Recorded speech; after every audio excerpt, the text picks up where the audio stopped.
So what if I told you that the biggest reason you're not a profitable trader has almost nothing to do with your charts, and everything to do with the 6 inches between your ears? In this explainer, we are going deep, deep into trading psychology.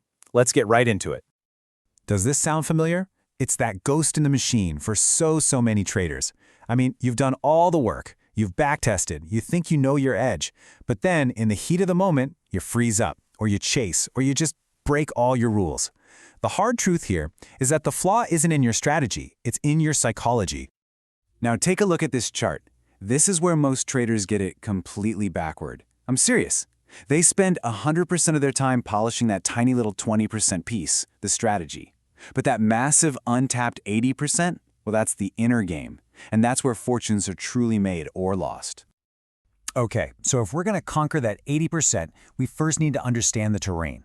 See, the battle isn't against the market's algorithms. It's actually against our own biology.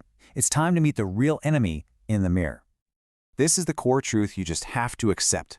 The market, it's a force of nature. It's like this chaotic river of probabilities. You can't control it, you can't predict it, but you can control the one variable that really matters, the person clicking the mouse. This image right here, it perfectly captures the civil war that's happening inside your head on every single trade. On one side, you've got the lizard brain. That's the ancient emotional core that kept our ancestors alive, right? It sees a chart rocketing up and it just screams, FOMO, jump in or you'll miss it. It sees a trade go a little bit against you and it panics. Get out now, save yourself. And then on the other side, you've got your prefrontal cortex, the CEO of your brain, just trying to calmly execute the well-thought-out plan. The entire game of trading is making sure the CEO stays in charge. So, what are the main weapons the lizard brain uses against you? Well, they are the 2 ancient destroyers of all trading accounts, fear and greed. Let's talk about building our first line of defense against them. Let's get really specific here. Fear is that hesitation that makes you miss your perfect entry. It's the FOMO that makes you chase a move that's already way over. And greed?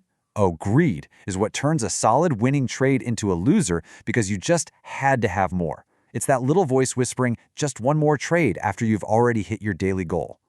So how do we stop these monsters in their tracks? You do it with a tool that's so simple it almost seems silly, but trust me, it is neurochemically powerful. It's called the 5-breath rule. Before any execution, buy, sell, exit, anything, just stop, take 5 slow, deep breaths. This isn't just a pause, it's a physiological circuit breaker. It literally calms your nervous system, pulling you out of the lizard brain's grasp and handing control right back to your rational mind. Okay, so breathing is your emergency brake, but you can't drive a car just using the emergency brake, right? For long-term consistent navigation through the market storms, you need a psychological anchor, and that anchor is a rock-solid, unbreakable trading plan.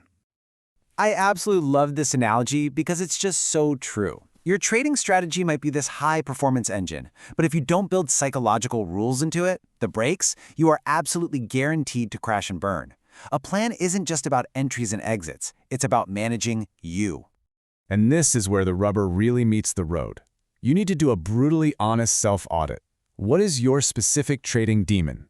Do you revenge trade? Okay, then your rule is, after 2 consecutive losses, I am done for the day, period. Do you move your stop loss? Your new rule is, once a stop is set, it is never moved further away. Your plan has to be a custom-built cage for your own personal monsters. Now, even with a perfect plan, you are going to have losing trades. That's just a statistical certainty in this game. What separates the amateurs from the pros is what happens after the loss. Learning the art of the emotional reset is absolutely critical to prevent one small loss from turning into a catastrophic day. First things first, we have to completely redefine what a loss even is. This slide here is key. A losing trade is just a trade where you followed your plan perfectly, but the market didn't cooperate. Think of it as a business expense. A bad trade, on the other hand, is when you broke your rules, and whether you won or lost money is totally irrelevant. By focusing on your actions, not the outcome, you detach your ego from the P&L. So when you take a disciplined loss, you have to have a non-negotiable protocol. The moment that trade is closed, the protocol begins. Step 1, stand up. Step 2, walk away from your desk. The key here is physical separation. For the next 15 minutes, you are not allowed to look at a chart. This isn't a suggestion. It's a hard and fast rule. It lets all that cortisol and adrenaline leave your system, preventing one good loss from spiraling into a day of really bad decisions. So far, we've talked a lot about defense, right? Managing our flaws, controlling emotions. But the ultimate goal isn't just to survive in the markets, it's to thrive. It's to reach that state of peak performance, the flow state, where good decisions feel almost effortless. This is it. This is the final and maybe the most difficult mental shift you have to make as a trader. You have to literally reprogram your brain. Your job is not to make money. That's the outcome, and it is outside of your direct control. Your only job is to execute your proven process perfectly every single time. You need to judge your day not by the P&L, but by your discipline. The profits, they're just a byproduct of consistent, flawless execution. And that brings us to the most crucial takeaway of this entire explainer. After the market closes and you shut down your screens, most traders ask themselves, did I make money today? That is the wrong question. It ties your sense of accomplishment to random market noise. So, what's the right question? This right here is the only question that matters. If the answer is yes, it was a successful day, and it doesn't matter if you made a profit or a loss. If the answer is no, it was a failure, even if you got lucky and made a bunch of money.